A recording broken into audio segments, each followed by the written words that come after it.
तो आइए हम लोग पढ़ते हैं आज क्लास 12th का हिंदी का बुक। जो हम लोगों ने एक पढ़ा था बातचीत, उसके बारे में मैंने उसका पूरा कहानी बताया था कि वो क्या था। उसका दूसरा जो पाठ है हम लोगों का वो है उसने कहा था। हिंदी का पार्ट 2 है, नाम है चैप्टर का उसने कहा था। इसके जो लेखक हैं यानी उसने कहा था जो पाठ है ये क्या है, तो ये एक कहानी है। सबसे पहले पूछेगा उसने कहा था क्या है, तो एक कहानी है। और एक कहानी जो इसके लेखक कौन है, तो इसके लेखक हैं चंद्रधर शर्मा गुलेरी। तो उसने कहा था कहानी के लेखक कौन हो जाएंगे, चंद्रधर शर्मा गुलेरी। चंद्रधर शर्मा गुलेरी जी का जन्म कब हुआ था, तो 7 जुलाई 1883। चंद्रधर शर्मा गुलेरी जी का जन्म कब हुआ था, तो 7 जुलाई 1883 को हुआ था। इनका जन्म कहाँ हुआ था, 7 जुलाई 1883 को तो जन्म कब हो गया, कहाँ यानी किस स्थान पर हुआ था, तो जयपुर राजस्थान में हुआ था। ठीक है, जयपुर राजस्थान में हुआ था। मूल निवासी यानी देखिए जन्म तो जयपुर राजस्थान में हुआ था, मगर ये रह कहाँ रहे थे, यानी मूल निवासी ये कहाँ के थे, तो वो थे गुलेर नामक ग्राम, कांगड़ा, हिमाचल प्रदेश। यानी गुलेर नाम गांव में रहते थे। जिस गांव में रहते थे उसका नाम था गुलेर। ठीक है, और वो किस राज्य में पड़ता था, वो हिमाचल प्रदेश में पड़ता था। ठीक है, और गुलेर नामक स्थान पर रहने के कारण ही इनका नाम क्या था, गुलेरी था। यानी चंद्रधर शर्मा गुलेरी इन्होंने क्यों लगाया, क्योंकि अपने गांव को क्या करना चाहते थे, विकसित करना चाहते थे, मतलब उसको बढ़ावा देना चाहते थे, इसलिए गुलेरी नाम लगाया। ठीक है, इनके जो पिता थे उनका नाम था पंडित शिवराम शर्मा। तो चंद्रधर शर्मा गुलेरी के पिता कौन थे, तो पंडित शिवराम शर्मा। ठीक है, इनकी शिक्षा के बारे में है, कोलकाता और इलाहाबाद में स्नातक तक अध्यापन किया। यानी जो कोलकाता और इलाहाबाद में इन्होंने क्या किया, स्नातक तक अध्ययन किया है। ठीक है, उसके बाद है बनारस हिंदू यूनिवर्सिटी यानी बनारस हिंदू विश्वविद्यालय में प्राचार्य के रूप में, बनारस हिंदू यूनिवर्सिटी में प्राचार्य के रूप में ये रहे थे चंद्र शर्मा गुलेरी जी। उसके बाद इन्होंने समालोचक नामक पत्रिका का संपादन किया। तो क्वेश्चन पूछेगा कि चंद्र शर्मा गुलेरी ने किस पत्रिका का संपादन किया, तो समालोचक नामक पत्रिका का संपादन किया। ठीक है, इनकी कहानियाँ कौन कौन हैं, सुखमय जीवन जो 1911 में प्रकाशित हुई थी, बुद्ध का कांटा वो भी कितना 1911 में ही प्रकाशित हुई थी, और जो हम लोग कहानी पढ़ने वाले हैं उसका नाम था उसने कहा था, और ये कब प्रकाशित हुई है, तो 1915 में हुई है। ठीक है, मैंने उसने कहा था एक कहानी है जो कब प्रकाशित हुई है, 1915 में हुई है, जिसके लेखक कौन है, चंद्रधर शर्मा गुलेरी हैं। और इनका निबंध यानी ये निबंध भी लिखे हुए थे, तो जो इम्पॉर्टेंट है उसी को लिखे हैं यहाँ पे। तो कछुआ धर्म, क्वेश्चन पूछेगा कछुआ धर्म के लेखक कौन थे, चंद्रधर शर्मा गुलेरी। ठीक है, संस्कृत की टिप्पणी निबंध के लेखक कौन है, तो चंद्रधर शर्मा गुलेरी। ठीक है, देवनाम प्रिय के लेखक कौन है, तो चंद्रधर शर्मा गुलेरी। तो ये जो है ये तो हमारा लेखक परिचय है। इसके बाद हम इसको मिटाते हैं और कहानी के बारे में लिखते हैं, तब कहानी को अच्छे से समझाते हैं। ठीक है,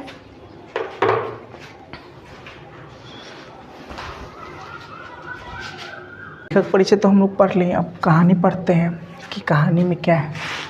ये कहानी जो है ना, ये उसने कहा था कहानी जो है, यह कहानी 5 खंडों में विभक्त है। यानी जो उसने कहा था कहानी है उसका 5 दृश्य दिया हुआ है, यानी 5 खंड उसके बताए गए, 5 पार्ट में उस कहानी को पूर्ण किया गया है। ठीक है, इसके बाद है शुरुआत होती है अमृतसर के भीड़ बाहर बाजार से यह कहानी की आरंभ होती है। यानी इस कहानी में जो है ना, अमृतसर से शुरुआत किया गया है। अमृतसर से इस कहानी को शुरुआत किया गया है। क्या हुआ है इसमें, क्या बताया गया है कि जैसे मान लीजिए कि हम लोग भीड़ भाड़ वाले शहर में रास्ते पे जाते हैं, तो कहीं धक्का लग गया या कहीं आके लड़ गए लोग, तो क्या होता है, यहाँ बिहार में हो या किसी दूसरे राज्य में हो, क्या होता है कि वो गालियाँ देने लगते हैं, गाली से बात करने लगते हैं। लेकिन ये जो था ना, अमृतसर में नहीं था ऐसा। नहीं, इस कहानी में बताएगा अमृतसर में ऐसा नहीं था। अमृतसर में ऐसा नहीं है। यहाँ के लोग ढंग से बात करते हैं। यानी मान लीजिए कोई गाड़ी के आगे ही आ गया तो हम लोग क्या करते हैं, गरिया देते हैं, गाली दे देते हैं। लेकिन यहाँ पे ऐसा नहीं है, अमृतसर में ऐसा नहीं है। अमृतसर में कैसे लोग को बोलते हैं कि हटो भाई जी, यानी अच्छे से अच्छा अपना जो है ना, बातों को अच्छे ढंग से रखते हैं। हटो भाई जी, ठहरना भाई जी, आने दो लाला जी, हट जा वालिए, बच जा लंबी वालिए। यानी इस बात का प्रयोग करते हैं वो लोग। और क्या मतलब, लोगों को क्या करने, साइड करने के लिए इस बात का प्रयोग करते हैं। बिहार जैसा नहीं है, ठीक है। ये यहाँ से कहानी की शुरुआत होती है। उसके बाद इसी भीड़ भाड़ में जो है, एक छोटा सा लड़का, 12 साल का लड़का, और एक छोटी सी लड़की, 8 साल की लड़की, दोनों एक दुकान पर मिलते हैं। क्या इतने में एक दुकान पर एक लड़का और एक लड़की मिले। लड़का 12 साल का था और लड़की 8 साल की थी। और दोनों क्या थे, तो दोनों सिख थे, दोनों सिख थे। उसके बाद जो है, तो उसके बाद लड़का देखता है लड़की को। उसके बाद क्या होता है, पूछता है कि तेरा घर कहाँ है, घर पूछता है, लड़का लड़की से पूछता है। तो वही बताती है कि मंगरे में। तो फिर वो पूछता है तो माझे में, तो यहाँ कहाँ रहते हो। तो लड़का बोलता है मामा के घर। तो फिर लड़की बोलती है कि मैं भी क्या मामा के घर ही आई हूँ। उसके बाद देखते हैं, उसके बाद क्या होता है, लड़का मामा के केस धोने के लिए दही लाने के लिए दुकान पे गया था। यानी वो जो लड़का गया था, वो दुकान पे जो गया था, वो किस काम से गया था, तो वो दही लाने के लिए गया था। और जो लड़की थी वो किस लिए गई थी, तो बड़ी लाने के लिए गई थी। यानी लड़की रसोई के लिए बड़िया लाने गई थी, ठीक है। यहाँ तक पूछा। उसके बाद देखेंगे, उसके बाद दुकानदार जो है ना, दुकानदार देखा तो सामान दे करके क्या कर ले, इसको निपटा दिया, चला गया सब। जाने के बाद क्या हुआ, आगे लड़का आगे जाकर मुस्कुराता हुआ पूछता है कि तेरी कुरमाई हो गई क्या। लड़का आगे जाके क्या पूछता है कि तेरी कुरमाई हो गई क्या। कुरमाई मतलब होता है, हम लोग की भाषा में, बिहारी भाषा में होता है, उसका मतलब होता है छेका। एंगेजमेंट भी होता है अंग्रेजी में, उसको बोलते हैं। तो तेरी कुरमाई हो गई क्या। तो लड़की जो है धत कह कर क्या चाहती है, चली जाती है। लड़की धत कह कर चली गई, ठीक है। और जैसे कि ये जो दोनों हैं लोग, लड़का और लड़की दोनों हैं, इस दोनों का ऐसे ही चलता रहता है महीनों भर तक। मतलब कभी सब्जी की दुकान पे, कभी दूध की दुकान पे, मतलब कहीं ना कहीं ये लोग दोनों ये मिल ही जाता था सब, ठीक है। और एक दिन फिर से वो लड़का जो उससे पूछा कि क्या, एक दिन फिर से लड़का पूछता है कि तेरी कुरमाई हो गई क्या। तो लड़की जो है क्या, रौब में आकर के क्या कह देती है कि हाँ हो गई है, देखते नहीं हो नई शॉल ओढ़ी हूँ, तेरी मेरी जो है ना कुरमाई क्या हो गई है, हो गई है। शॉल मतलब कि साल होता है, हो गया, हो गई है। तो ये लड़का है 12 साल का लड़का है, 8 साल की लड़की है, दोनों क्या है, सिख हैं। पूछता है, अब देखिए, अब जो है लड़की बोलती है कि हाँ कुरमाई हो गई है। तो ये 12 साल का जो लड़का रहता है, ये गुस्सा हो जाता है। और गुस्सा होकर क्या करता है, ये अब घर जाता है तो पूरा मतलब कि गिरते पड़ते घर जाता है। दूध वाला आता है, दूध वाला से जाके लड़ जाता है।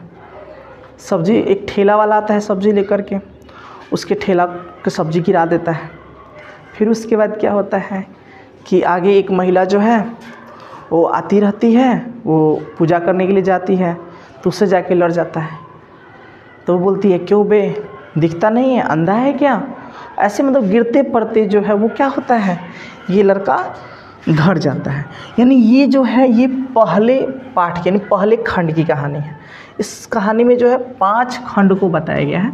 पहला खंड में जो है इस लड़का और लड़की की प्रेम कहानी को बताया गया है। ठीक है। इसके बाद हम लोग अब दूसरा खंड को देखते हैं, तो इसको हमको मिटाना पड़ेगा, उसके बाद दूसरे खंड को लिखते हैं।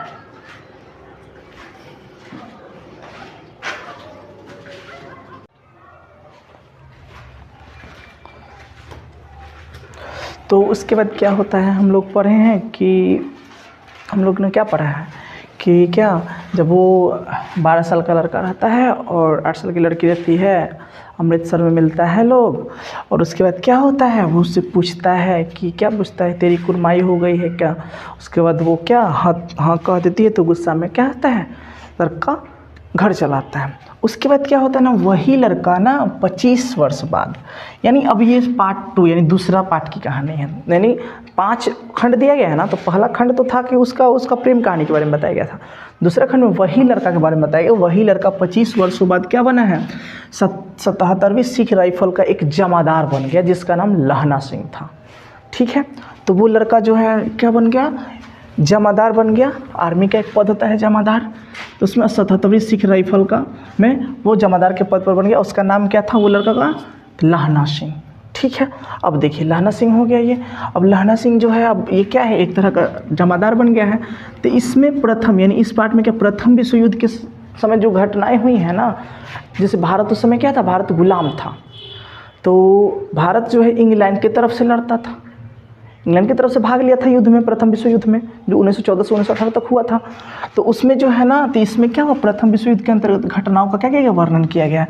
और इसमें कौन कौन है, तो एक लहना सिंह है, उसके बाद है सूबेदार हजारा सिंह, यानी ये जमादार, इस लहना सिंह कौन है, जमादार है, तो जमादार लहना सिंह है।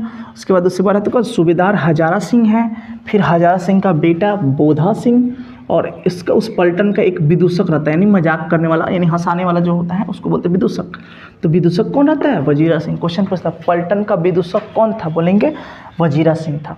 तो कौन कौन रहता है इसमें, लहना सिंह, सूबेदार हजारा सिंह, बोधा सिंह और वजीरा सिंह। ये हो गया हम लोगों का।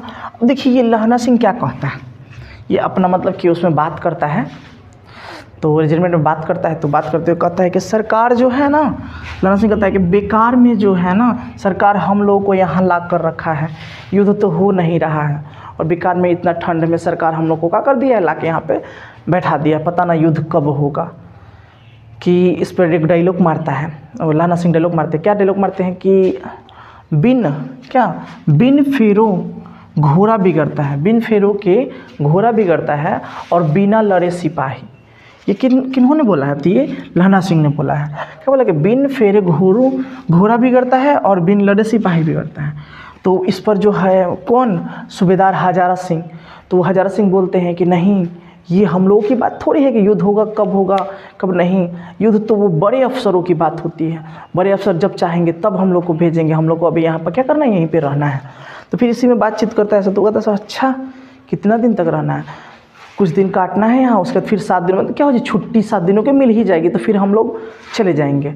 फिर सोचता है कि इससे अच्छा क्या था, इससे अच्छा तो भारत ही था, इससे अच्छा तो क्या था, भारत ही था। वहाँ पे क्या करते, फिरंगी मैम थी, तो फिरंगी मैम के बाग में क्या, बाग में फल खाते थे, और फिरंगी मैम कहती थी कि पैसा ले लो, मतलब ये लोग पैसा देते, तो फिरंगी बोलती नहीं तुम मेरे मुल्क के क्या हो, मिल्क के राजा हो, रक्षा करने के लिए आया हो। तो ये बात फिरंगी मैम कहती थी, मतलब पैसा ये लोग से नहीं लेती थी फल खाने का। उसके बाद इसी पर जो है वजीरा सिंह जो है वो पूछता है, वजीरा सिंह पूछता है, जो मजाक जो ज़्यादा करता है वो पूछता है कि बोधा सिंह कैसा है। अच्छा ये सूबेदार हजारा सिंह और बोधा सिंह पता है कौन है, एक सूबेदारनी भी इसमें होती है, सूबेदारनी, ठीक है, सूबेदारनी, सूबेदार की पत्नी को क्या कहेंगे हम लोग, सूबेदारनी कहेंगे, सूबेदारनी। ये कौन है, सूबेदारनी है, सूबेदार की पत्नी है, सूबेदारनी है। ये कौन है, सूबेदार, इनकी पत्नी है ये, ठीक है, सूबेदारनी भी है। हो गया, अब बुझा गया कौन कौन है, सूबेदार हजारा सिंह, बोधा सिंह, वजीरा सिंह। अब बोधा सिंह कौन है, सूबेदारनी और हजारा सिंह का क्या है, पुत्र है। अब देखिए क्या करते, ये बुझा गया, फिर रंग में बाग में खाते थे। उसके बाद क्या होगा कि उसके बाद जो है बातचीत करते करते, इसे मजाक करते करते उसके बाद 7 दिनों की क्या हो जाती है, छुट्टी मिल जाती है। तो जो लहना सिंह है, ये जो लहना सिंह थे, ये जो है ना अपने ज़मीन के, गांव के ज़मीन की परवी के लिए जो है ना, ये क्या होते हैं, आते हैं। तो लहना सिंह के साथ में कौन कौन आते हैं, तो सूबेदार हजारा सिंह आते हैं, बोधा सिंह आते हैं, ये भी दोनों आता है लोग, क्योंकि बाप बेटा, ये बोधा सिंह बेटा है, हजारा सिंह बाप है। ये तीनों आदमी क्या होता है, आता है। और हजारा सिंह का जो घर है ना, ये किन के रास्ते में ही पड़ता है, लहना सिंह के रास्ते में ही पड़ता है हजारा सिंह का घर। तो फिर बोलता है लोग कि वापस आते समय जो है ना, हम लोग यहाँ से जब चला जाएगा तो रास्ते में हमको भी क्या कर रहे ना, हमको भी साथ में ले लेना। कौन, हजारा सिंह इससे लहना सिंह से कहता है। तो उसके बाद क्या होता है, अब उसके बाद क्या हुआ कि सूबेदार हजारा सिंह बोधा सिंह कहाँ हो जाते हैं, घर चले आते हैं, छुट्टी मिल जाता है 7 दिनों का।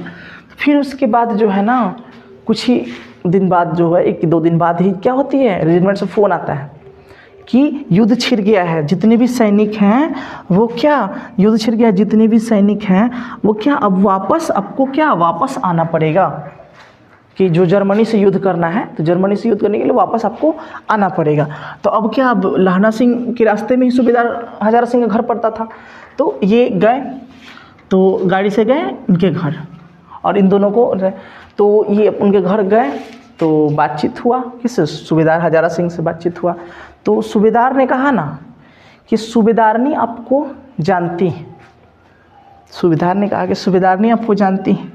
तो लहना सिंह भी अचंभित हो गया कि ना हम इनसे कभी मिले हैं, ना हम इनके बारे में जानते हैं, तो फिर सूबेदारनी जानती कैसे हैं हमको।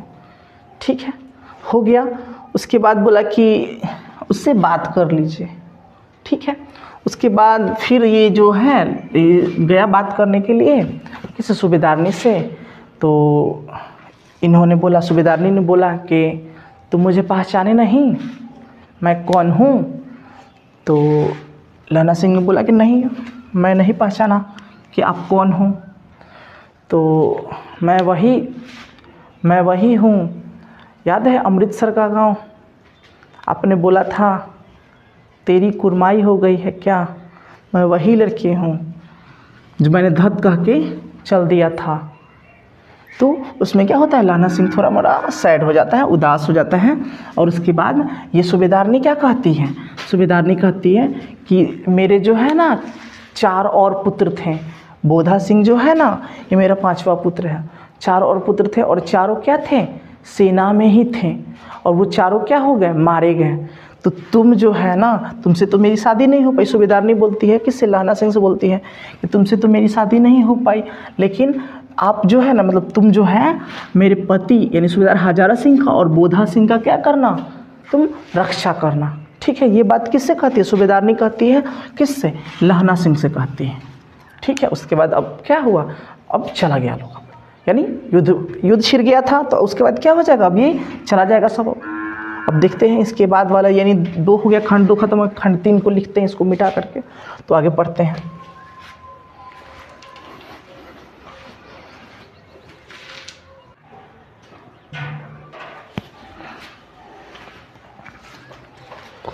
चलिए, तो उसके बाद देखिए क्या होता है कि तीसरे पार्ट में जब जैसे कि दूसरे पार्ट में हम लोग पढ़े ना कि सूबेदारनी क्या होता है, सूबेदारनी लहना सिंह से कहती है कि क्या करना, मेरे पति और मेरे पुत्र की क्या करना, रक्षा करना।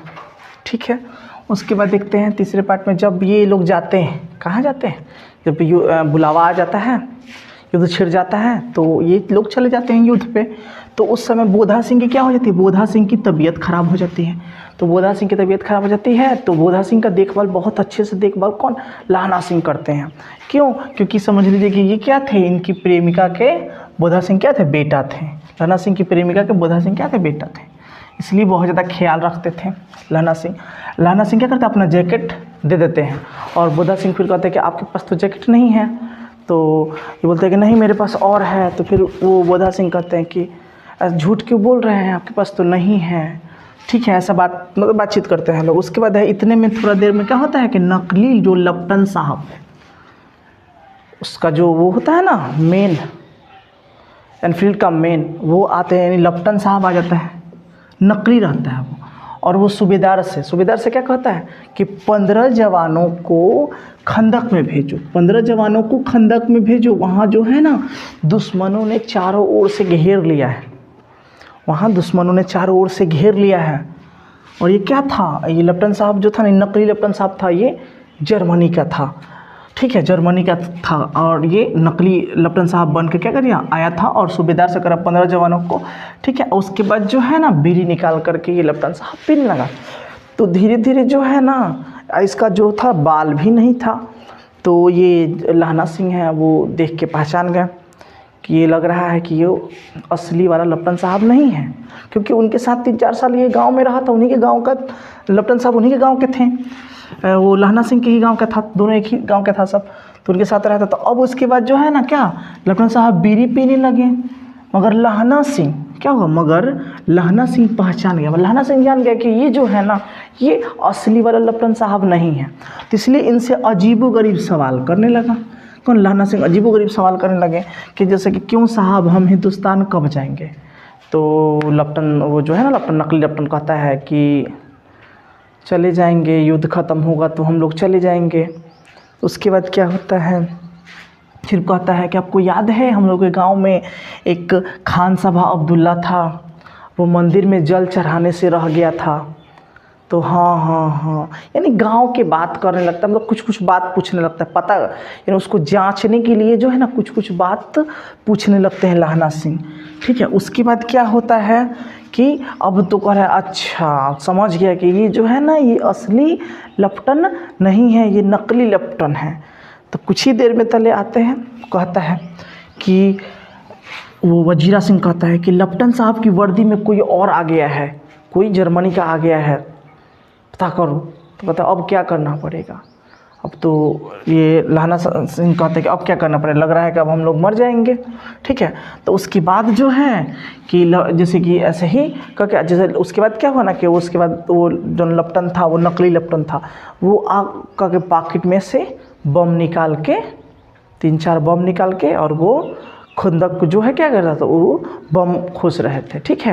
यानी उसको क्या उड़ाने का सोच रहे थे, सैनिकों को मारने का सोच रहा था कौन, लेफ्टिनेंट, ठीक है। तो ये जो चीज़ें हैं ना वो कौन देख लिए, लहना सिंह देख लिए, ठीक है। और देखने के बाद क्या हुआ कि जो बंदूक होता है ना, बंदूक उठा के ऐसे एक बंदूक मारे उसको, किसको, लेफ्टिनेंट को। बोले तब लेफ्टिनेंट क्या अब्दुल्ला जो है लेफ्टिनेंट अब्दुल्ला मंदिर में जल कैसे चढ़ाएगा, आए बताओ, अब्दुल्ला मंदिर में कैसे चढ़ाएगा। तो अब्दुल्ला नाम है, मुस्लिम है ये, तो मंदिर में जल कैसे चढ़ाएगा। तो उसके बाद जो है अब वो जो है वो हंसने लगता है लेफ्टिनेंट, कहता है कि हाँ तुम इतने कम हो, हम लोग इतने हैं, हम लोग 70 सैनिक हैं, जर्मन सैनिक 70 थे, यहाँ इसमें 15 ही थे लोग, 6 जो सैनिक थे, तो तुम कैसे हमको हरा दोगे। इतना ही में तेरे कुछ बात बताता, जैसे जो बात बोले थे ये कि तो सब बोलते हैं, लहना सिंह बोलते हैं, पहले वो लेफ्टिनेंट जो है अपना गोली निकालता है और लहना सिंह को मार देता है, गोली मार देता है। फिर गुस्से में आकर के लहना सिंह क्या करते हैं, लहना सिंह भी क्या करते हैं, गोली मार देते हैं। और एक बात भी बोलते हैं, लहना सिंह 3 गोली उसको मार देते हैं। एक बात होता है कि एक सिख 1.25 लाख के बराबर होता है, एक सिख जो होता है वो 1.25 लाख के बराबर होता है, ठीक है। और उसके बाद जो है जब लहना सिंह को गोली लगता है, यानी लहना सिंह को गोली मारता है कौन, लेफ्टिनेंट मारता है। फिर उसके बाद जो है क्या होता है कि वो लेफ्टिनेंट को भी लहना सिंह गोली मार देते हैं, यानी तो अब लेफ्टिनेंट क्या होता है, लेफ्टिनेंट मर जाता है। तो उसके बाद क्या होता है कि इसमें जो है ना 63 जर्मन सैनिक मारा जाते हैं इस युद्ध में, और 15 जो है सिख के प्राण गए, ठीक है, इस युद्ध में होता है। उसके बाद क्या होता है कि जब लहना सिंह जो है मरने वाले होते हैं एकदम, और सबको बचा लेते हैं लहना सिंह, और इनको ही गोली लग जाती है, मरने वाले होते हैं। तो वजीरा से कहते हैं वजीरा पानी पिलाओ। और उस समय यानी अंतिम समय जो है ना, इनको क्या आते हैं, मतलब जितनी बातें होती है शुरू से बचपन से लेकर अभी तक की सब बातें याद आती हैं। क्या होता है कि अब लहना सिंह की मृत्यु के समय क्या सब कुछ याद आने लगता है। उसके बाद क्या कि मतलब वही बचपन में 8 वर्ष की जो लड़की थी जिससे पूछे थे कि तेरी कुरमाई हो गई है क्या, वो भी याद आने लगी। फिर उसके बाद वही तो सूबेदारनी थी, तो वही सूबेदारनी का बात याद आने लगा कि मतलब कि कुछ भी हो जाए आप मेरे पति और बेटे की क्या करना, रक्षा करना। तो ये जो है ना उसकी ये सब बात, और उसके बाद इसी बीच में ये बात बोलते हुए क्या रहे हैं, क्या वजीरा पानी पिलाओ, वजीरा पानी पिलाओ, मतलब इनका अंतिम समय चल रहा था। उसके बाद क्या हुआ, सूबेदारनी की बात याद आती है इनको। उसके बाद क्या होता है कि जो सूबेदार रहते तो सूबेदार से जो है ना कहते हैं लहना सिंह कि सूबेदारनी से कह दीजिएगा, सूबेदारनी से कह दीजिएगा कि क्या उसने जो कहा था ना मैंने वो पूरा किया, उसने जो कहा था मैंने वो क्या किया, मैंने वो पूरा किया। और लहना सिंह क्या हो जाते हैं, शहीद हो जाते हैं। इसका मतलब ये होगा कि जो देखिए थोड़ा शॉर्ट में बताते हैं हम कहानी को शुरू से। जो छोटे में क्या होता है, छोटा में एक 12 साल का लड़का रहता है, एक 8 साल की लड़की रहती है, दोनों मिलते हैं लोग दुकान पे, ठीक है। वहाँ से उनकी प्रेम कहानी शुरू होती है, फिर बिछड़ जाते हैं लोग। फिर उसके बाद क्या होता है, 25 वर्ष बाद लहना सिंह क्या होता है, लहना सिंह फ़ौज में भर्ती होते हैं, ठीक है। और फ़ौज में भर्ती होने के बाद जो है उस जो लड़की थी उसका भी शादी हो जाता है। तो 25 वर्ष के बाद दोनों मिलते हैं, सूबेदार से शादी होता है उस लड़की का, सूबेदारनी जिसको इस कहानी में कहा गया है। तो सूबेदारनी जो है ना इनको क्या देती है, इनको मतलब कि मतलब वादा, मतलब बोलती है कि तुम मतलब कि ऐसा वो प्रॉमिस करो कि मतलब ना मेरे पति और मेरे बेटी की रक्षा करो, क्योंकि इस वो सूबेदारनी की जो है ना वो क्या 4 बेटे जो है शहीद ही हो गए थे। तो इस कारण से उसकी बातों को निभाने के लिए जो है ना लहना सिंह क्या हो गए, अपने प्राण यानी शहीद हो गए। तो लहना सिंह में और सूबेदारनी में इतना प्रेम था। यही थी इनकी कहानी, और ये यहाँ पे क्या हो गया, ख़त्म हो गया, द एंड हो गया। और अगर ये कहानी आप लोगों को अच्छा लगे तो लाइक करिएगा, चैनल को सब्सक्राइब करिएगा। ठीक है, जय हिंद।